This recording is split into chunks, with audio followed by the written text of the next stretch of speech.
लाहौर का नवाही इलाका काना, जिसका गांव रसूलपुरा और उसके ज़मींदार जवार के खेतों में एक ड्रोन आकर गिरा। इस ड्रोन के साथ एक बैग था जिसमें 6 पैकेट थे, जिसके ऊपर टेप जो लिपटी हुई थी। इस टेप को जब खोला गया तो पता चला कि इसके अंदर करोड़ों रुपए मालियत की हीरोइन है, जिसकी तादाद और इसका वज़न जो था वो 6 किलो के लगभग था। ANF और दीगर कानून नाफिज करने वाले इदारों ने इस वक्त ड्रोन जो है इसको कब्ज़े में ले लिया है और 24 घंटे से ज़्यादा का वक्त गुजरने के बावजूद अभी तक इस बात का तयन नहीं हो सका कि यह ड्रोन कहां से ऑपरेट हो रहा था। लेकिन इसकी स्पेसिफिकेशन जो है इसके बारे में अगर हम आपको बताएं तो ये ड्रोन जो था ये इंडस्ट्रियल यूज़ के लिए इस्तेमाल किया जाता था और इंडस्ट्रियल यूज़ में इसको लाया जाता था, जिसमें ट्रांसपोर्टेशन के लिए कि कोई वज़नी चीज़ ड्रोन से उठाकर किसी दूसरी जगह के ऊपर डिलीवर करने के लिए इसका इस्तेमाल किया जाता था। इसका अगर स्पेसिफिकेशन इसकी मज़ीद देखी जाए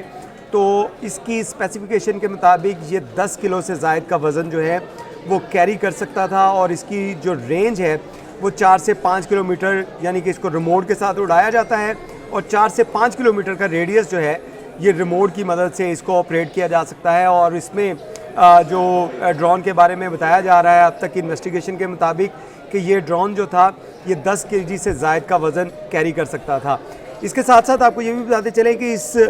जो ड्रोन था इसके बारे में बताया जा रहा है कि इसके 6 विंग्स थे और इसके साथ साथ इसके ऊपर डिजिटल कैमरा जो था वो भी नस्ब था, जिसकी रिकॉर्डिंग जो कब्ज़े में ले ली गई है और इसको अब मॉनिटर किया जा रहा है कि कहाँ से इसको ऑपरेट किया गया था और कहाँ से इसको डिलीवर किया जाना था, क्योंकि इसमें अगर जिस जगह से इसको उड़ाया जाएगा तो उसकी तमाम फुटेज जो है इस कैमरा के अंदर मौजूद होगी। लेकिन अभी तक आपको बताएं कि तफ्तीशी इदारे जो हैं इस बात का तयन नहीं कर पाए कि इस कैमरा के ज़रिए क्या फुटेजेस जो है वो मौसूल हो सकती हैं या इसका कंट्रोल भी उस रिमोट या उस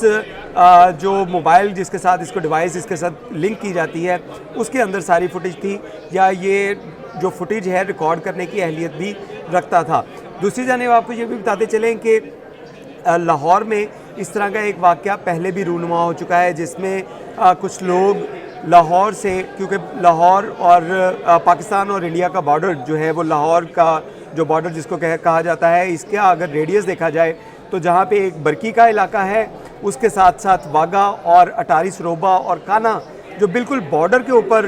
जो है मौजूद है, और रसूलपुरा जहाँ पे ये ड्रोन गिरा इसका और बॉर्डर का जो डिस्टेंस है वो चंद किलोमीटर है और ड्रोन जो है ये 6 किलोमीटर से ज़ायद का ट्रैवल टाइम इसका है, जो ट्रैवल कर सकता है 6 किलोमीटर से ज़ायद, और इसकी बैटरी बैकअप जो है वो 30 मिनट से ज़ायद है। तो इस हवाले से इस बात का तयन किया जा रहा है क्या ये ड्रोन जो है वो भारत से उड़ाया गया था जिसका कंट्रोल आउट होने के बाद ये पाकिस्तान की हदूद में आके गिरा, या ये पाकिस्तान से उड़ाकर इसको किसी और जगह ट्रांसपोर्टेशन की जा रही थी। दूसरी जानिब इस हवाले से भी तहकीकात की जा रही है कि लाहौर में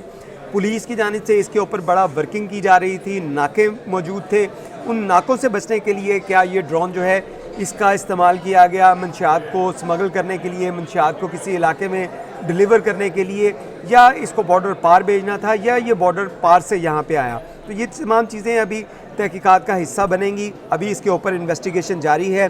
और इसके साथ साथ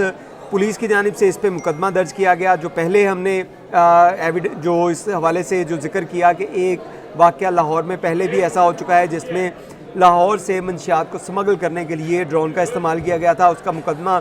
थाना बरकी में दर्ज किया गया था। लेकिन उसकी इन्वेस्टिगेशन और अब जो केस सामने आया है इसकी इन्वेस्टिगेशन में फ़र्क है, क्योंकि अभी तक इस बात का तयन नहीं किया जा सका कि ये इसको ऑपरेट करने वाले कौन थे। इसके लिए टेक्निकल एनालिसिस किया जा रहा है और उसके साथ साथ ANF और दीगर टीमों ने इस ड्रोन को अपने कब्ज़े में ले लिया है और जल्द इन्वेस्टिगेशन के अंदर इस बात का तयन कर लिया जाएगा कि ड्रोन जो है पाकिस्तान से ऑपरेट हो रहा था या इंडिया से।